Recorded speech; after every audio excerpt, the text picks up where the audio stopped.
Puppetmaster's regime is an interesting combination of not only a documentary story, but also lost media. It approaches the play within the story similar to how the Smile Dog picture is handled, rather than a direct interaction with the subject itself, at least not until later. The narrator is someone personally investigating the topic from a more orbital sense. This is contrasted to how stories like the Russian sleep experiment are handled, where the narration of the story is from the perspective of an omnipresent information source, unconnected from what's happening. The reader or listener relates less to the presenter than they would otherwise, which isn't necessarily bad, just depends on the story. Normally, I prefer when a plot takes place during the events, rather than us only hearing about it through the filter of memory and documentation.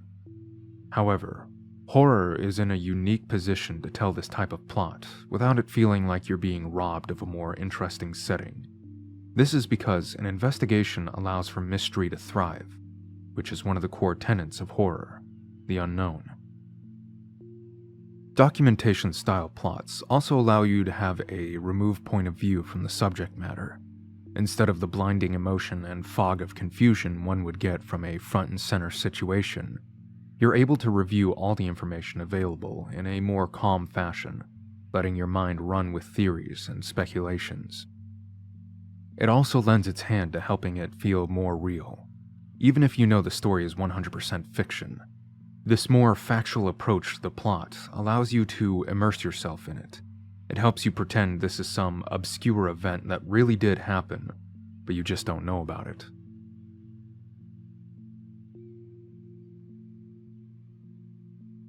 This will be heavily condensed since this story has 3 parts to it, each one at least 20 minutes on its own. Puppetmaster's regime follows a theater buff's investigation of a play of the same name, a stage work that originally presented in 1934. The investigator begins to discover an insidious intention behind the play's existence, not only in the content of the play, but also the playwright's occult connections. Following the trail of information, the investigator pieces together a disturbing cycle that seemed to happen with the play. The original writer of the stage script adopted and groomed a child who would, as an adult, go on to produce the 1934 play. The child intended to play the lead role was then replaced with an understudy so that they could be indoctrinated as well, to continue the cycle at a later point. After witnessing the modern rendition of the play and the theater housing the production burning down during the act, the investigator notices that the lead director of this rendition of Puppetmaster is the same person who was supposed to play the main role in 1934. Furthermore, the boy who plays the main character in the modern production was stated to have a blank expression while witnessing the confusion after the theater burned down, implying that the same indoctrination had happened to them. Presumably, they will go on to make a new production of the Puppetmaster's regime as well.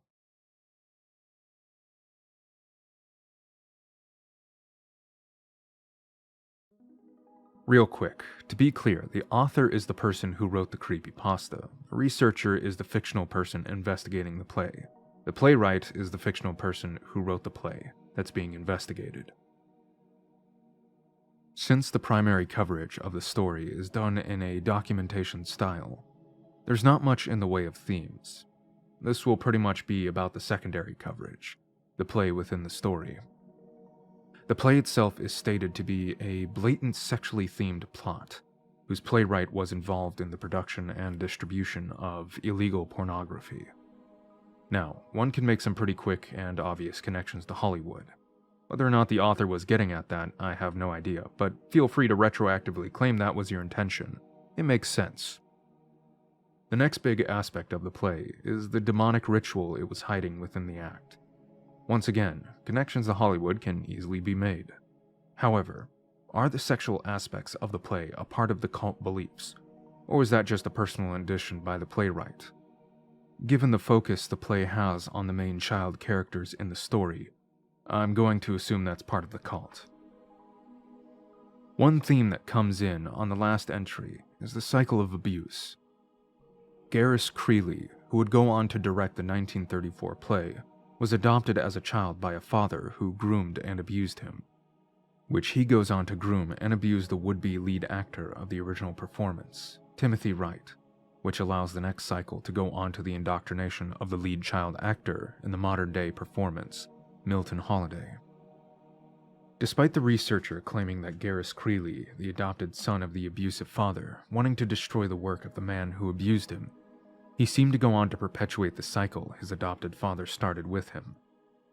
It's possible the play influences those directing it to act in such a way that will facilitate its continued existence. But what is the function of the play? Most likely a form of sacrifice to the dark spirit the playwright worshipped. Possibly the plot of the stage performance are the actions required to summon the spirit. The music is also stated by the investigator to be almost hypnotic, uncomfortable, but also sticks with you, despite it being described as cheap and uninspired. The music might be a key aspect of the ritual, possibly the method of summoning the spirit, or works in conjunction with the play itself. By the way, the name of the spirit or demon or god within the story, Podominus, I looked it up. I couldn't find any references to actual religions or cults. Google Translate says that it's Latin, but there's no English translation for it, so I have to assume the author just came up with a Latin-sounding word, which, sure, Latin is an easy way to make something sound ancient and spiritual. If the name of the being is actually attached to some group, comment below. Also, you can find this post on Find a Grave, that was made in 2013, whose description is only of the play and nothing else. The information is exactly what the story says. My money is on someone creating this to lend false credibility to the story. Given that Mr. Creepypasta's original narration of it is from 2014, and I assume the story had been around for a bit before the video, it's a safe bet that this post was created around the same time the story was. Plus, you can make a post on the site without any real credentials backing it up, so...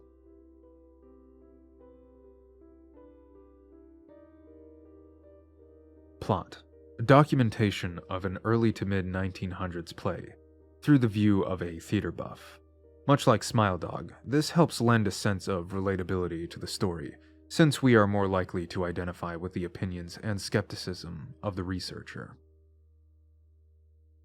Characters. There's a lot, if you count the interviews, the characters in the play, and the actors playing them. First, the researcher, who takes a skeptical and purely analytical approach to the whole thing, until their findings and eventual first-hand experience leads them to believe there is a darker force at work. The ones interviewed are more for information gathering rather than playing a direct part in the plot. Alice Corley James possibly being one of the more important interviews within the story, allowing the researcher to come to more revelations about the play. Characters like Garris Creeley, his adopted father, and the other indoctrinated actors serve the purpose of conveying the cycle the cult perpetuates with the play, the characters within the play getting across the twisted nature of the stage performance. Themes: cycle of abuse and indoctrination.